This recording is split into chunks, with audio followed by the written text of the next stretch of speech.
noite. Vamos dar sequência no curso agora. Agora a gente vai entrar... Aqui, falar agora, nós vamos entrar no indicador novo, né? Que vocês não viram a aula, foi lançada hoje, eu acho, para vocês. Já vou deixar avisado para sexta, então. Fica o áudio, para quem não... Para vocês me mandarem no WhatsApp. Se vocês tiverem alguma dúvida em relação ao conteúdo, podem me mandar no WhatsApp também. Ficou bem curtinha a aula, não deu muito tempo, acho que deu uns 20 e poucos minutos. Então, vamos dar sequência aqui ao conteúdo. Agora a gente vai falar, então, desse indicador que ele é muito utilizado no mercado financeiro, que é o EBITDA. Tem gente que pronuncia EBITDA também, mas, enfim, é uma nomenclatura estrangeira, fica meio a critério de vocês.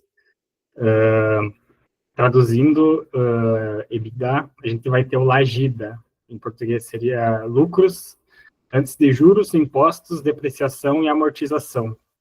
Então, fica em português LAGIDA. Mas é muito mais utilizado EBITDA, tanto no Brasil, em empresas do mercado financeiro, então é melhor se acostumar com essa nomenclatura. Mas qual que é o objetivo, então? Qual que é o objetivo desse indicador? Ele busca medir a capacidade da empresa de gerar caixa exclusivamente a partir das suas operações principais. Então, ou seja, antes de considerar os efeitos de decisões de financiamento, que vão acabar gerando juros, né? Ou também as obrigações com impostos e despesas que não representem saída de caixa no período, como a depreciação de ativos ou de amortização de intangíveis. A forma mais comum de calcular ele é partindo do lucro operacional. Vocês vão ver a aula anterior, no caso, a gente vai ver os demonstrativos lá, balanço de pagamento, a DRE, vocês vão pegar um pouquinho melhor aqui. Mas, enfim, esse lucro operacional a gente calculou lá na DRE e a gente acrescenta nesse valor final a depreciação e a amortização. E aí a gente vai ter o EBITDA, então.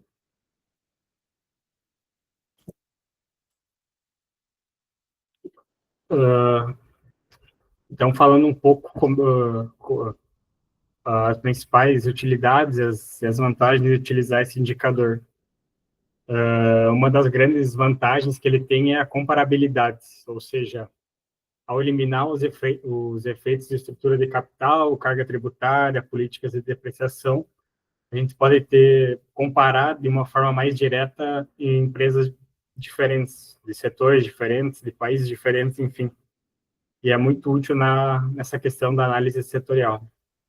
Para entender, então, o desempenho operacional dessas empresas dentro do mesmo setor, muitos analistas vão utilizar um proxy, ou seja, uma aproximação de geração de caixa operacional potencial da empresa.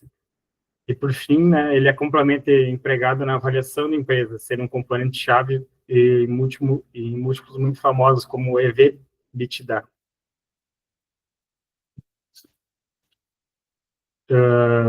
Então, a gente vai passar agora para a geração de caixa operacional potencial, um pouco das limitações desse indicador. Apesar dessa utilidade que eu comentei agora, é fundamental ter muito cuidado ao usar esse demonstrativo, pois ele tem algumas limitações que podem acabar gerando problemas no futuro. A principal delas é que a EBITDA não é sinônimo de fluxo de caixa efetivo, ou seja, ele não mostra o dinheiro que realmente entrou ou saiu do caixa da empresa. Isso porque ele ignora alguns aspectos cruciais que afetam o caixa, como a variação de capital de giro, que quer dizer, o que acontece em contas a receber, estoques e fornecedores da empresa. Ele também não considera os investimentos em ativos fixos, como o CAPEX, que são essenciais para a manutenção e crescimento da empresa. E como o próprio nome dele diz, ele é o cálculo antes do pagamento de impostos e juros, né, que são saídas de caixas reais e significativas. Por isso, pode existir uma espécie de distorção. Um EBITDA alto pode mascarar alguns problemas sérios de fluxos de caixa ou endividamento que a empresa venha a ter, que não foi analisado se tu pegar o cru, né, só o EBITDA. Por isso, a importância de reunir os mais diversos indicadores e parâmetros para a gente conseguir ter uma análise melhor da empresa. E outra coisa é que a qualidade do EBITDA pode ser afetada por receitas e despesas não recorrentes, que não refletem a capacidade operacional sustentável da empresa.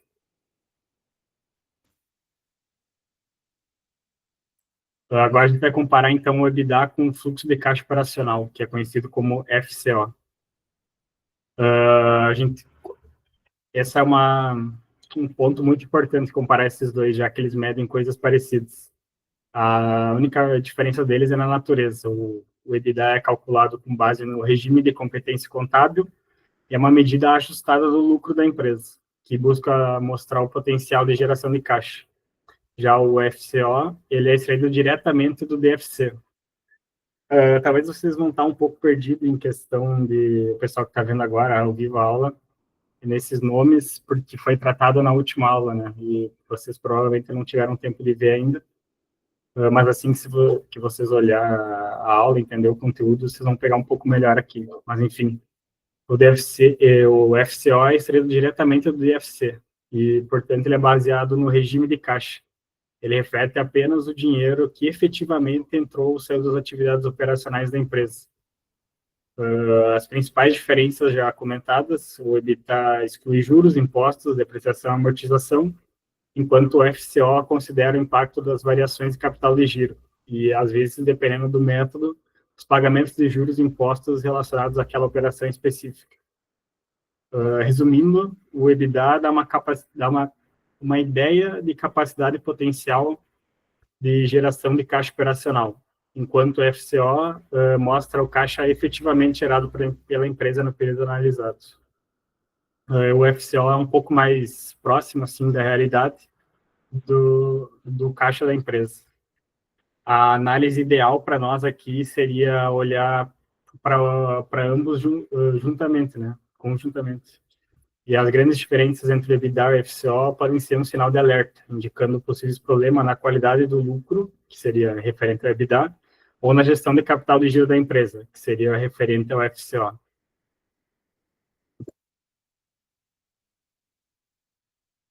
Partindo aqui agora para os indicadores de rentabilidade, ou seja, a capacidade dessa empresa gerar lucro.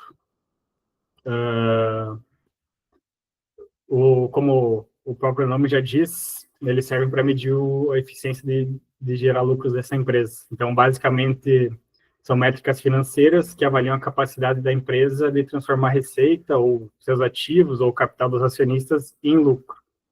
E por que é tão importante ter essa medida, né? Porque eles nos dizem quão eficiente a empresa está utilizando seus recursos para produzir ganhos. Então, para fazer uma avaliação do histórico, para avaliar a saúde financeira atual da empresa, ou até mesmo ter uma base para os movimentos futuros da empresa, como é que está a saúde dela para os próximos anos, fazer essa projeção.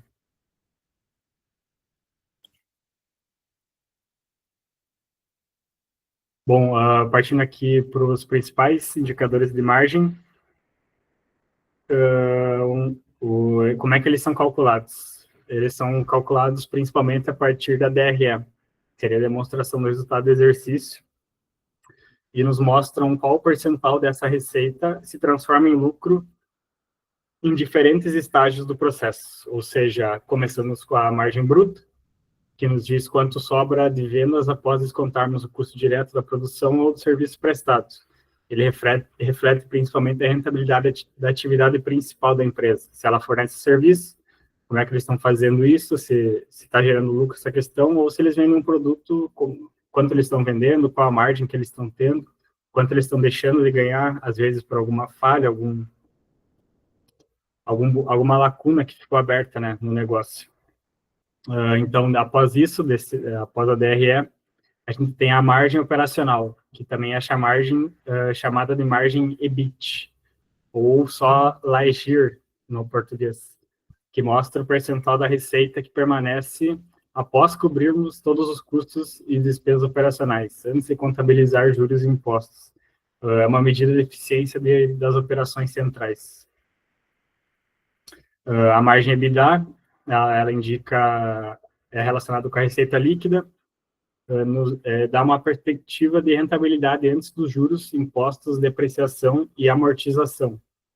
E a margem líquida, que é o final, depois de fazer todas as deduções, a gente chegar no cálculo final, que mostra quanto da receita líquida efetivamente se transformou em lucro para todos os acionistas dessa empresa. Então, depois de pagar todas as despesas, aqui entra a questão de luz, internet, aluguel, se a empresa paga, enfim, alguns custos que a empresa teve, os juros, que é de empréstimos, os impostos que a empresa tem que pagar. Esse é o pessoal fala bottom line, né, da rentabilidade sobre as vendas, ou sobre o serviço prestado da empresa. Passando, então, um pouco mais dos indicadores, além dessas margens que olham a rentabilidade sob a ótica da receita, a gente também tem os indicadores de retorno, que avaliam quão bem a empresa remunera os capitais que foram nela investidos. Aqui é a questão do ROI, né? Return on Earnings, on Equity, aliás. Em português fica o ROA, que seria o retorno sobre o ativo. Ele mede, então, a eficiência que a empresa utiliza de todos os seus ativos, sejam eles financiados por capital próprio ou de terceiros, de juros, enfim, de financiamentos, para gerar lucro. E ele nos diz quanto a empresa lucra para cada real investido naquele ativo. Né? Se eu investir R$ 100 na Petrobras, por exemplo, qual vai ser o retorno dela sobre esses R$ 100 que eu apliquei? A gente também tem o retorno sobre o patrimônio líquido, o ROE, que é um dos mais acompanhados pelos investidores. Ele mede a capacidade da empresa de remunerar o capital que os próprios acionistas investem no negócio. Quanto maior o ROI, teoricamente, melhor é o retorno para os acionistas. A gente tem também o retorno sobre capital investido, o ROIC, que é considerado uma medida muito mais completa. Ele avalia o retorno gerado sobre todo o capital que foi investido efetivamente na operação da empresa. E aqui, daí, vai além do capital próprio, capital dos acionistas, ou seja, tem também a questão das dívidas que a empresa tem, dos financiamentos. Esse valor é ajustado pelo caixa e equivalentes. Ele dá uma visão muito mais clara da eficiência operacional e do investimento da companhia no todo, né? A gente vai ver também agora o modelo do POM, o que seria o modelo, como é que ele funciona, o objetivo. Como a gente viu anteriormente, o ROI, ROE, é um indicador-chave, mas é muito isolado do valor, né, do valor final, ou seja ele alto ou baixo. Ele não diz muito sobre a história, sobre como esse retorno foi gerado. É mais é o valor final, mas ele não mostra como chegou até lá, quanto foi gasto, como é que foi investido. E para isso a gente vai utilizar o modelo do COM, então. O objetivo desse modelo é justamente decompor esse ROE e os principais componentes dele. A utilidade disso seria basicamente entender o ROI de uma empresa e se a alta lucratividade dele é recorrente disso, do valor que ele retorna para a sociedade.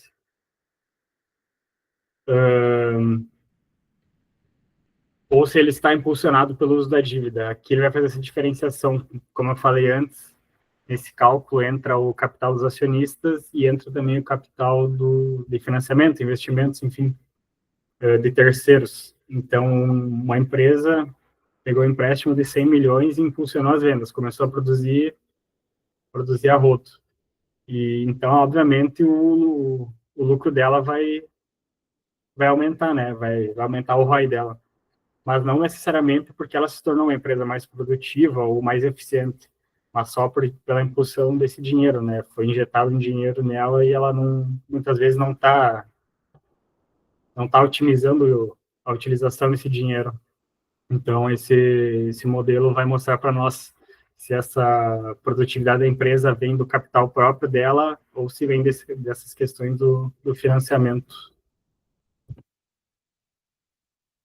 Então, como é que a gente faz essa decomposição do retorno?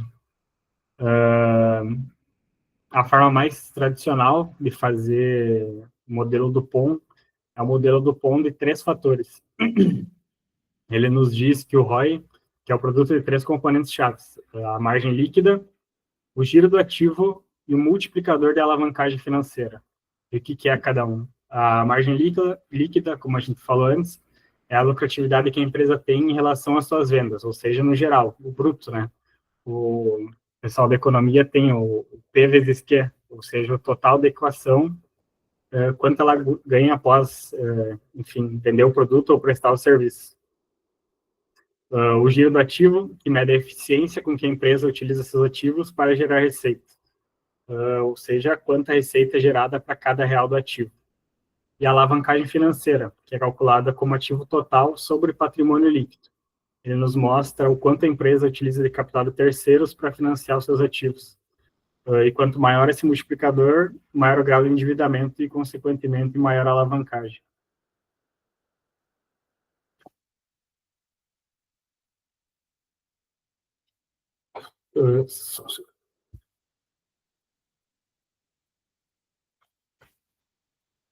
E como é que a gente vai interpretar, então, essa decomposição desses 3 fatores? O operacional, ou seja, a lucratividade, o de investimentos, que seria a eficiência de ativos, e a financeira, que seria a estrutura de capital, elas estão todas contribuindo para o retorno do acionista. E esse modelo permite identificar as forças e fraquezas dessa empresa. Por exemplo, um ROI pode parecer alto, mas se essa altura for, se né, nessa análise for predominante por conta da alavancagem financeira excessiva, pode indicar um risco maior, mesmo que as margens dessa empresa sejam muito baixas. O ideal é a gente sempre buscar um ROI mais forte, mais robusto, que seja sustentado por uma questão de combinação de fatores, de lucratividade e eficiência no uso dos ativos, com um nível de alavancagem que seja adequado ao setor e à estratégia da empresa. E é claro que essa análise vai nos ajudar a focar em quais áreas a empresa pode melhorar para otimizar o retorno aos seus acionistas.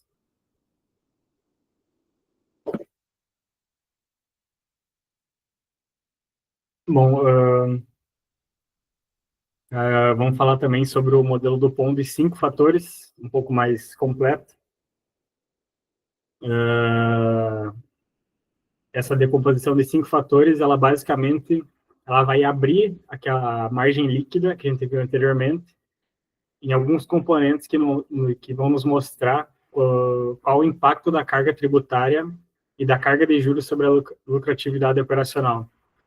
A fórmula, então, ela considera a carga tributária, ou seja, o efeito dos impostos sobre o lucro, a carga de juros, que seria o impacto das despesas financeiras, e a margem operacional EBIT, que seria a lucratividade antes dos juros e impostos.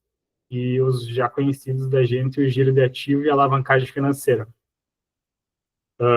Essa abordagem vai dar uma visão muito mais detalhada e complexa da saúde da empresa em relação à gestão tributária, gestão financeira relacionada a juros, principalmente, e a eficiência operacional.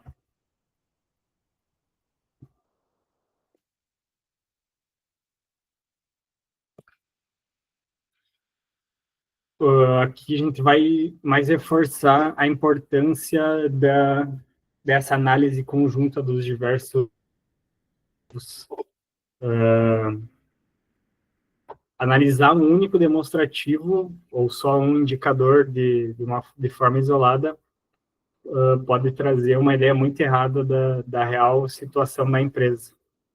A verdadeira, a gente pode compreender melhor a saúde financeira, o desempenho da empresa, só com uma análise integrada de todos os conjuntos, de todos os demonstrativos, todos os indicadores, e é muito importante entender as interconexões que eles fazem entre eles. Por exemplo, o lucro apurado na DRE afeta o patrimônio líquido no balanço e também se reflete de alguma forma nos fluxos de caixa operacionais da DFC. Essa DRE, DFC, DVA, a gente é da primeira aula também. Então, para essa análise integrada, a gente utiliza algumas técnicas importantes, como a análise de tendências, também chamada de análise horizontal. que a gente compara os números ao longo de vários períodos para identificar a evolução ou a desevolução da empresa também, né? E a análise vertical, que olha a representatividade de cada conta dentro de um mesmo demonstrativo.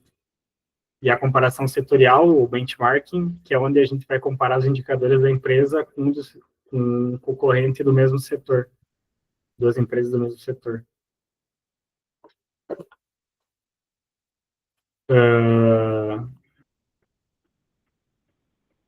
Então, como é que se encaixa essa questão do EBITDA, do ROI e do modelo do POM, essa análise integrada? São ferramentas muito importantes para fazer análise e que não substituem a análise detalhada dos demonstrativos bases. Esses demonstrativos bases é o DRE, o balanço de pagamentos, enfim. Eles servem mais como auxílio para aprofundar a análise e complementar os dados anteriores. O EBITDA, por exemplo, ele trabalha junto com o FCO e ajuda a entender a real qualidade da geração de caixa operacional para além do lucro contábil. Os indicadores de rentabilidade, como margens, retornos, quantificam a eficiência da empresa em diferentes níveis e acabam facilitando a compreensão dessa análise também. E o modelo do POM ele vai dar mais uma espécie de diagnóstico sobre alguns vetores que podem estar impulsionando o retorno desse ativo. Se ele está muito alavancado, ou se ele está com uma eficiência na produção, enfim. E a combinação desses diversos indicadores, ele vai trazer uma análise muito mais minuciosa, muito mais completa de todos da saúde da empresa.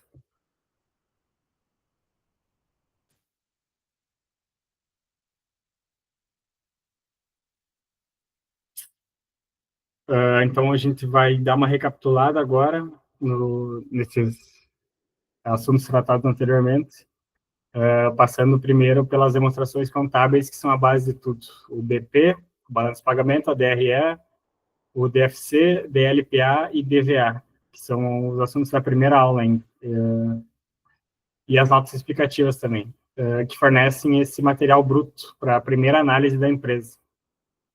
E em seguida, a gente vai entrar com o EBITDA, que é esse além, né, que a gente vai fazer para ter uma análise muito mais completa, mas a gente sempre tem que tá ligado nessas limitações dele também, né? E não pode confundir o EBITDA com o caixa efetivamente gerado pela empresa. Algumas margens e retornos, como o ROA, ROE ou o ROIC, são essenciais para medir a eficiência que a empresa transforma seus recursos em lucros e valor para os acionistas. O modelo do POM é uma ferramenta que a gente tem para desmembrar um pouco esse ROE, entender um pouco melhor como é que a gente chegou naquele resultado. Qual os principais impulsionadores e os riscos que aquele modelo pode trazer. Novamente, reforçando toda essa questão da análise completa, né? Trazer os diferentes indicadores, aplicar o EBITDA, aplicar o DFC, para ter uma análise muito mais completa e conjunta da empresa. É importante trazer também questão de notícias que podem vir influenciar o setor, ou se há uma área de risco, por exemplo, uma Vale, tem aquelas questões ambientais, né? Rompeu a barragem recentemente, mas são tudo cálculos que vão entrar no ROE, mas que não estão explicados lá por que disso, por que estão lá esses números. Então, a gente vai utilizar essas ferramentas que a gente viu hoje para decompor um pouco mais as demonstrações contábeis, entender algum fator externo que pode vir influenciar a empresa também, algo mais que a empresa pode vir, processos judiciais que a empresa pode vir a sofrer também. É muito importante fazer toda essa análise completa do modelo.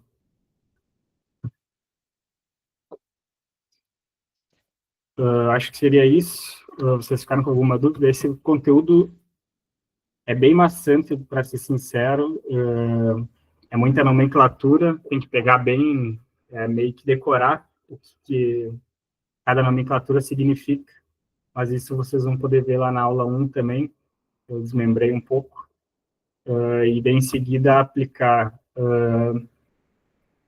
Vocês vão pegar, basicamente o retorno da aula é assim, vocês vão ver a aula 1, a gente vai ver a base de tudo, eu expliquei os principais modelos, principais análises, e agora na aula 2 seria dar aquela uma polida assim na análise, os números, para a gente conseguir ter um quadro maior da saúde financeira da empresa. Não sei, o pessoal está na sala aí, Gabriel? Tá sim, aham. Tá. Acho que no mais seria isso. Alguém ficou com alguma dúvida? Alguma pergunta que talvez não ficou tão clara?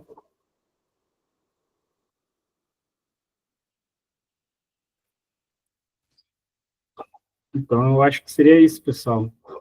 Qualquer coisa que se vocês quiserem pedir no WhatsApp também, podem me chamar sem problema. Certo, valeu aí. Valeu, boa noite. Tchau, tchau, boa noite.